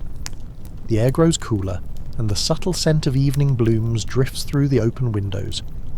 Maximus leans slightly into your touch, a rare gesture of trust from a dog so accustomed to command. When you finish, the senator offers a token of gratitude, a small pouch of coins, and Maximus gives a low, approving grunt before settling beside his master. You stand, feeling the weight of the day in your limbs, but also a quiet satisfaction in the care you have provided. Stepping back into the streets, the city's evening chorus rises around you. The distant clang of a smith's hammer, the murmur of conversation from nearby taverns, and the soft padding of paws on stone. The day is waning, but the stories of Rome's dogs and their people continue to unfold, each one a thread in the vast tapestry of the city's life. The sun dips low behind Rome's skyline, casting long shadows that stretch across the ancient stones like soft blankets. The heat of the day recedes slowly, replaced by a cooler breeze that stirs the scent of drying herbs hanging from windowsills, and the faint aroma of evening meals being prepared. The city's pulse softens now, the noisy chatter of the market fading into gentle murmurs and footsteps moving with a slower, more measured pace. You find yourself wandering toward a quieter neighbourhood, where narrow lanes wind between modest homes, their walls stained with the soft wear of countless seasons. Here, the light filters dimly through clusters of ivy and grapevines curling around weathered wooden shutters. The distant sound of a lyre and a flute drifts through the air from a nearby courtyard, mingling with the soft calls of night birds beginning their song. Your next appointment is a small household tucked at the end of a lane, where an elderly woman waits with her aging dog. The dog, a silver-grey mutt with eyes full of quiet wisdom and years, greets you slowly, tail wagging in gentle rhythm despite its tired legs. The woman's hands tremble slightly as she offers you a smile, gratitude shining in her eyes as you settle beside them. You begin by running your fingers through the dog's fur, thinner now but still warm beneath your touch. The work is careful and tender, trimming around sensitive joints, cleaning ears dulled by age, and brushing with a softness that soothes both animal and human alike. The dog leans into your presence, its breath shallow but steady, a fragile connection to the world that you hold gently in your hands. The woman tells you stories of the dog's youth, chasing after children in the streets, guarding the family's small shop, and sitting loyally by her side through quiet evenings filled with stories and songs. Her voice is low, sometimes catching, but filled with a deep love that reaches beyond words. As dusk turns fully to night, you finish your work and prepare to leave, the dog resting quietly now, comforted by the care you've given. Outside, the lamps in the streets flicker to life, casting pools of golden light that dance across the cobblestones. The city breathes in the quiet, the day's stories folding gently into the night. You step back into the fading light, the cool air brushing softly against your skin, and continue onward, knowing that tomorrow will bring new streets, new dogs, and new tales waiting to be shared. The city of Rome at night is a world transformed, its bustling chaos softened into a gentle murmur, a breath held between the day's end and the coming dawn. The lamps flicker like distant stars, their flickering flames dancing against the rough stone walls of insulae and domus, casting shadows that stretch and twist in the cool night air. The scent of damp earth rises faintly from the streets, mingling with the subtle aroma of burning olive wood and crushed herbs from the nearby apothecary. You move slowly, your footsteps measured and quiet against the cobblestones, each step echoing softly in the stillness. The city seems to hold its breath, the usual sounds of merchants and crowds replaced by the occasional bark of a distant dog, the rustle of leaves in the evening breeze, or the gentle splash of water from the nearby fountain. The air is cool but not cold, carrying a delicate freshness that soothes your skin and clears your mind. Overhead, the stars begin to emerge, pale pinpricks against the deep velvet of the sky, ancient witnesses to countless nights much like this one. Your path takes you toward a small cluster of houses near the edge of the forum, where a young soldier and his dog await your visit. The soldier's home is modest but cared for, the walls adorned with simple tapestries and the faint scent of leather and metal lingering in the air from his armour and weapons. His dog, a sturdy, broad-chested animal with a short, glossy coat, lies curled near the hearth, eyes half closed but alert. The soldier greets you with a nod, his expression softened by the familiarity of your visits and the trust he places in your hands. You settle beside the dog, feeling the steady beat of its heart beneath your palm as you begin your work. The thick coat requires careful attention, brushing out the dust and grit accumulated during long marches and patrols. The dog's muscles ripple beneath your touch, taut and strong, a living symbol of loyalty and protection. The soldier speaks quietly of the day's duties, the challenges faced on distant borders, and the solace found in his companion's unwavering presence. His voice is low and steady, carrying the weight of weariness, but also a deep bond forged in shared trials. You work slowly, the rhythm of brushing and grooming a gentle meditation that fills the room with quiet focus. Outside, the city's night sounds weave around you, a soft breeze stirring loose leaves, the distant clatter of a late market closing, and the faint murmur of prayers whispered in the temples. When your task is done, the dog rises with a soft stretch, nudging the soldier's hand with a warm nose. The soldier smiles briefly, a rare flicker of ease breaking through his usual reserve. You gather your tools once more, the leather satchel worn but steady at your side, and prepare to leave the warmth of the hearth behind. Stepping back into the night, the streets are calm and shadowed, the city wrapped in a deep, peaceful quiet. The journey home begins beneath the stars, each step a soft echo in the sleeping world, carrying with it the stories of dogs and people intertwined in the vast, living heart of Rome. The streets of Rome at midnight are like a secret whispered just beneath the surface of the waking world, a place where time seems to stretch and shadows take on a life of their own. The air is cool, crisp with the faint scent of blooming night flowers and the lingering trace of smoke from hearth fires slowly dying down. Your footsteps fall softly on the smooth cobblestones, each echo mingling with the distant call of a night bird and the gentle rustling of leaves stirred by a barely perceptible breeze. The city's grandeur feels different now, its towering temples and marble statues softened by the moonlight, their sharp edges blurring into gentle curves and flowing lines. The once bustling forum lies silent, its ancient stones bathed in silver light, the ghostly outlines of merchant stalls and senators' benches blending into the stillness. The fountains murmur quietly, their waters catching the pale glow as they spill into basins carved by hands, long gone but not forgotten. As you walk, your thoughts drift to the countless lives intertwined within these streets. The dogs and their owners, the servants and artisans, the young lovers meeting in secret corners, and the old souls who have watched the city grow and change through the centuries. Each one carries their own story, a thread woven into the vast tapestry of Rome's history.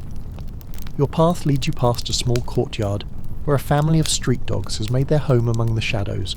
Their eyes gleam briefly in the darkness as they watch you pass, cautious but curious. You pause for a moment, reaching out with quiet respect, acknowledging their place in this sprawling city, a reminder of life's persistence even in the humblest forms. Further on, you arrive at a quiet shrine tucked between two buildings, its small altar adorned with offerings of flowers and oil lamps flickering softly in the night. You stop to breathe in the fragrant smoke, feeling a moment of calm wash over you, a connection to the countless Romans who have sought comfort and guidance here through the ages. The stillness around you is profound, a reminder that beneath the city's noise and power lies a deeper rhythm, a pulse that carries the memories of all who have lived, loved, and cared here. You feel your own place within this flow, part of an unbroken chain linking past to present through simple acts of kindness and care. Continuing your walk, the moon climbs higher, casting pale light on the weathered walls and narrow alleys. The air grows cooler still, the world hushed and waiting, as if holding its breath for the dawn to come. You turn your steps homeward, the satchel at your side lighter now but your heart full with the quiet richness of the night's journey. Each dog you have tended, each story you have touched remains with you, a gentle echo in the sleeping city. The city rests beneath a blanket of stars, every corner softened by the gentle hush of night. The streets you walk now are nearly deserted, the last whispers of day fading into the cool air as the hours deepen. You feel the weight of the satchel lighter against your side, worn from a day's work but filled with the quiet satisfaction that comes from careful hands and patient heart. As you move through the narrow lanes, the flickering oil lamps in doorways cast slender pools of golden light onto the cobblestones. Their flames dance softly, shadows stretching and shrinking as if breathing with the city itself. The air carries a delicate mix of scents: baked bread from an early morning baker preparing for dawn, faint traces of herbs drying on windowsills, and the cool earthiness of nearby gardens. Passing a small fountain in a quiet piazza, you pause to cup water in your hands, the liquid cool and clear against your skin. Around you, the murmurs of the city's nocturnal life play softly. The distant bark of a dog, the rustle of leaves, the faint song of a night bird hidden in the trees. In this stillness, your mind drifts to the many faces and stories you encountered today. The young couple with their spirited Milo, the soldier and his steadfast companion, the elderly woman's gentle friend. Each moment a small thread in the rich tapestry of Rome's endless days and nights. Ahead, the first pale hints of dawn begin to touch the horizon, a soft glow that promises the slow return of warmth and light. The city will soon awaken again. Vendors will open their stalls, children will run through the streets, and dogs will once more chase the shadows of midday. But for now, you are alone with the quiet, the gentle rhythm of your steps blending with the breath of the sleeping city. The world feels vast and full, and you carry within you the simple grace of a day spent in service and care. As you reach the threshold of your own home, you pause to look back at the sleeping streets, their silent stories folded away for another day. With a deep breath, you step inside, the door closing softly behind you. The door closes behind you with a familiar muted thud, sealing out the cool night air and the distant murmurs of the city. Inside, the warmth of your humble dwelling embraces you, a small space touched by soft lamplight, the flicker of oil lamps casting gentle shadows on simple wooden walls. The faint scent of olive oil and herbs lingers in the air, comforting in its constancy. You set your satchel down carefully, each tool laid out and tended to with the same quiet care you gave to the dogs throughout the day. The brushes, combs and shears find their places on the worn wooden table, their surfaces catching the lamplight with a muted gleam. Cleaning these tools is a slow ritual, a quiet act that grounds you, connecting your hands to the work that defines your days. Sitting by the small hearth, you cradle a cup of warm water infused with honey and a sprig of dried mint, the gentle sweetness soothing your throat and calming your thoughts. The fire's soft crackle weaves a steady rhythm, blending with the distant hum of the city's awakening. Your mind wanders to the faces you've seen, each dog, each owner carrying a story shaped by the endless tides of life in Rome. The spirited energy of Milo, the dignified presence of Maximus, the gentle trust in the eyes of the elderly woman's companion. These lives, intertwined with your own, create a tapestry of quiet connections stretching across the city's vast and vibrant heart. The weight of the day settles softly into your limbs, a gentle exhaustion that is neither heavy nor unwelcome. It is the fatigue of purpose fulfilled, of hands that have given care and received silent gratitude in return. Outside, the first light of dawn brushes the sky with pale hues of rose and gold, promising a new day and the endless possibility it carries. For now, you allow yourself a moment of stillness, a pause in the flow of time to breathe, to remember, and to prepare for the days to come. The city sleeps and wakes, turns and turns again, but in this quiet space, you find your own steady rhythm, a simple, enduring beat that carries you gently forward. The first rays of dawn stretch slowly across the sky, painting the horizon with soft strokes of pink and amber. Outside your small window, the city begins to stir. Windows shuttered overnight now creak open, releasing the scents and sounds of morning. A faint chorus of birds greets the day, their songs delicate and tentative, as if testing the new light. Within your modest room, the cool air carries a subtle freshness, the promise of a day yet to unfold. You rise quietly, mindful of the stillness lingering like a soft veil over the city. Your hands move automatically to prepare, tending to your simple garments, arranging your tools, and gathering your satchel with practice slightest ease. The routine is comforting, a familiar rhythm after the restless moments of the night. Stepping outside, the streets glisten faintly with dew, the stones cool beneath your sandals. The chatter of early risers begins to ripple through the lanes, the baker's cart rumbling along, the soft footsteps of women fetching water, the low murmur of merchants opening stalls. The scent of fresh bread mingles with the earthiness of damp stone, awakening the senses gently. Your journey leads you toward the marketplace, where you know several dogs await your care. Already small groups gather, owners greeting one another and sharing quiet news beneath the slowly brightening sky. The dogs, too, sense the new day, tails wagging softly, noses twitching at the smells carried on the breeze. You pause for a moment, breathing in the cool air and letting the light settle on your skin. The city's pulse is slow and steady now, a quiet beat beneath the rising sun, and you feel yourself part of this enduring rhythm, a single thread in Rome's vast living tapestry. With a soft smile, you prepare to begin again, the day's work ready to unfold in the warm embrace of morning. The marketplace hums softly with a gradual stirring of activity, a mosaic of colour and sound unfolding beneath the broad open sky. Stalls are draped with vibrant cloths, deep reds, rich blues, and earthy ochres, while baskets brim with fresh fruit, fragrant herbs, and baked goods still warm from the ovens. The murmur of voices rises and falls like a gentle tide as vendors arrange their wares, exchanging greetings and the occasional laugh. You weave carefully through the clusters of people, a quiet observer in the lively scene, your satchel resting lightly at your side. Among the bustling crowd you spot familiar faces, owners tending their dogs with affectionate hands, children crouched beside playful pups, and traders pausing to pat their animals before resuming their calls. Several dogs gather nearby, each different in size and breed, their coats ranging from sleek and shiny to rough and tangled. You kneel beside one, a small terrier with a patchy coat and bright, eager eyes, beginning the familiar routine of gentle brushing and careful trimming. The terrier leans into your touch, its small body trembling slightly with pleasure as you work through the knots and dirt collected from its lively adventures in the city streets. Nearby, a larger dog waits patiently, its calm presence a contrast to the terrier's energetic movements. Its coat is thick and well kept, the product of a proud owner who watches from a short distance with a satisfied smile.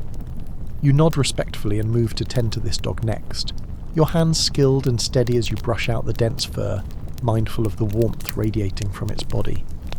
As you work, the sounds of the marketplace blend around you. The clinking of coins exchanged, the occasional call of a hawker advertising fresh olives or garum, and the faint melody of a musician tuning a lyre. The rich smells of roasted meats, freshly baked bread, and crushed spices mingle in the air, creating a sensory backdrop to the quiet intimacy of your task. Time seems to slow, measured not by the passing hours, but by the rhythm of your hands and the dog's contented sighs. Each moment is a thread woven into the fabric of the city's daily life, a small but meaningful act of care that bridges the lives of animals and people. When your work is done, the dogs stretch and shake, their coats gleaming in the morning light. Owners gather them close, offering soft words and grateful hands, and you feel the familiar warmth of belonging, the quiet bond shared across this ancient city. With a final glance at the awakening market, you prepare to move on, the day still unfolding with countless stories waiting to be told. Leaving the vibrant pulse of the marketplace behind, you find yourself drawn toward a more tranquil part of the city. The streets here are narrower, lined with vine-draped walls and small courtyards where sunlight filters gently through leaves, casting dappled patterns on the stone beneath. The sounds of the market fade gradually, replaced by the occasional chirp of birds and the soft rustle of a light breeze. Your footsteps echo softly as you approach a modest home tucked beneath a canopy of olive trees. Here, an elderly man awaits you with his dog, a graceful creature with a coat as black as the night, and eyes that glimmer with quiet intelligence. The man's weathered hands rest lightly on the dog's back, and there is a deep calm in their shared presence. You settle into your familiar rhythm, brushing the dog's sleek fur with slow, careful strokes. The animal leans into your touch, a subtle shiver passing through its frame as the gentle motions soothe both body and spirit.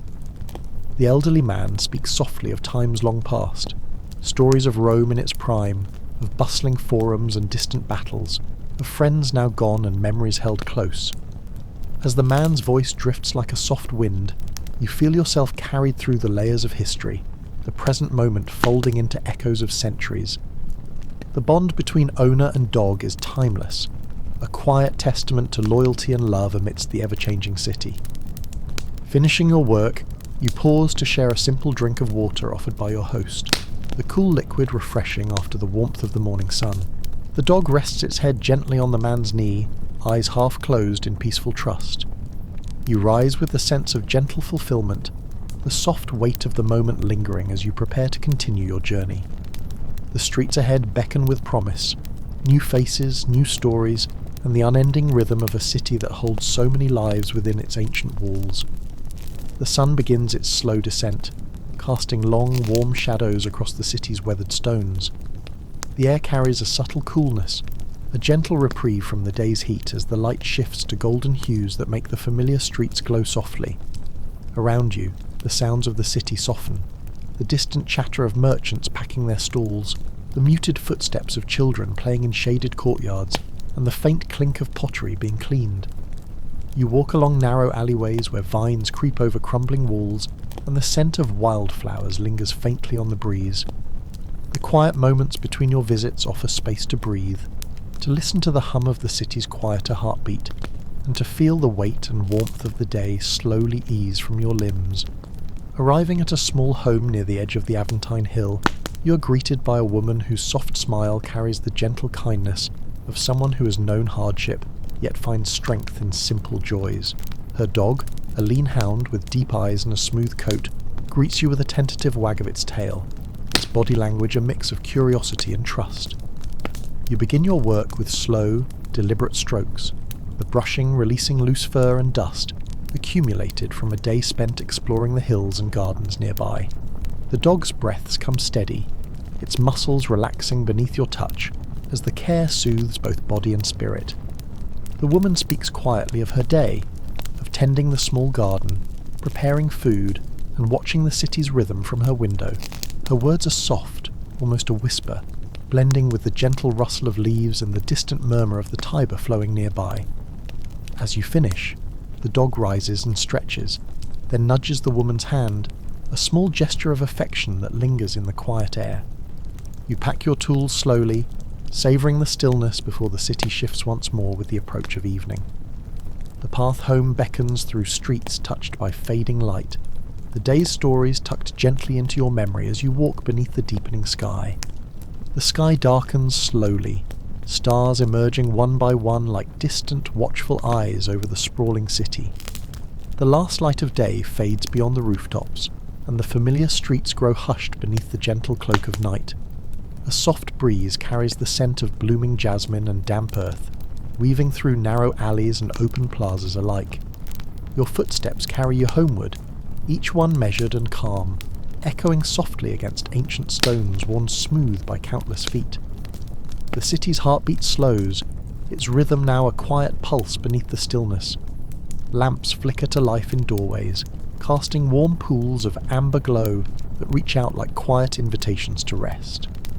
At your door, you pause, turning to look back down the winding street, the place where so many lives have intersected with your own today. The dogs you have cared for, the owners who have trusted your hands, the whispers of history folded into every corner, all now settle into the gentle silence of night. Inside, the warmth of your simple home welcomes you back. The hearth's last embers glow softly, a fading echo of the day's fire. You set your tools aside, each one a testament to the care and connection woven through your hours.